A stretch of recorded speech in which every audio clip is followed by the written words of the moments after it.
Owl Moon by Jane Yolen. Illustrated by John Shaner. It was late one winter night, long past my bedtime, when Pa and I went owling. There was no wind. The trees stood still as giant statues, and the moon was so bright the sky seemed to shine. Somewhere behind us a train whistle blew, long and low like a sad, sad song. I could hear it through the woolen cap Pa had pulled down over my ears.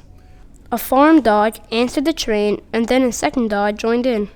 They sang out trains and dogs for a real long time, and when their voices faded away, it was as quiet as a dream.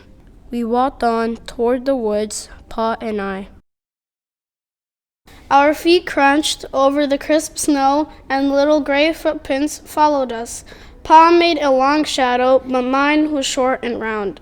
I had to run after him every now and then to keep up, and my short, round shadow bumped after me. But I never called out. If you go owling, you have to be quiet. That's what Pa always says. I have been waiting to go owling with Pa for a long, long time. We reached the line of pine trees, black and pointy against the sky, and Pa held up his hand.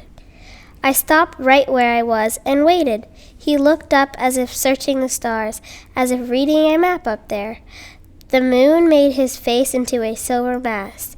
Then he called, "Ooh, ooh, ooh," the sound of a great horned owl. Ooh, ooh, ooh. Again he called out, and then again. After each call he was silent, and for a moment we both listened. But there was no answer. Pa shrugged and I shrugged. I was not disappointed. My brothers all said, sometimes there's an owl, and sometimes there isn't. We walked on. I could feel the cold as if someone's icy hand was palmed down on my back, and my nose and the tops of my cheeks felt cold and hot at the same time. But I never said a word. If you go owling, you have to be quiet and make your own heat. We went into the woods. The shadows were the blackest things I had ever seen. They had stained the white snow. My mouth felt furry, but the scarf over it was wet and warm. I didn't ask what kind of things hide behind black trees in the middle of the night.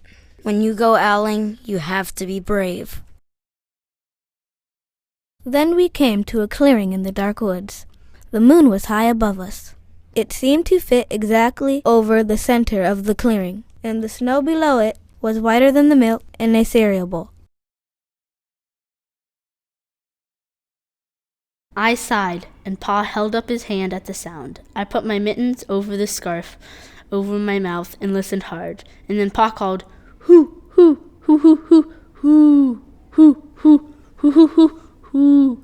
I listened and looked so hard my ears hurt, and my eyes got cloudy with the cold. Pa raised his face to call out again, but before he could open his mouth, an echo came threading its way through the trees. "Hoo, hoo, hoo, hoo, hoo, hoo." Pa almost smiled. Then he called back, "Hoo, hoo, hoo," just as if he and the owl were talking about supper, or about the woods, or the moon, or the cold. I took my mitten off the scarf off my mouth, and I almost smiled too. The owl's call came closer, from high up in the trees. On the edge of the meadow, nothing in the meadow moved. All of a sudden, an owl shadow, part of the big tree shadow, lifted off and flew right over us. We watched silently with heat on our mouths, the heat of all those words we had not spoken. The shadow hooted again. Pa turned on his big flashlight and caught the owl just as it was landing on a branch.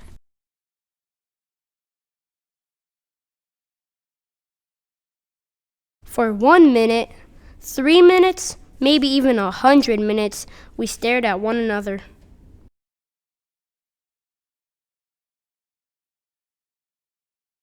Then the owl pumped its great wings and lifted off the branch, like a shadow without sound. It flew back into the forest. "Time to go home," Pa said to me. I knew then I could talk. I could even laugh out loud, but I was a shadow as we walked home.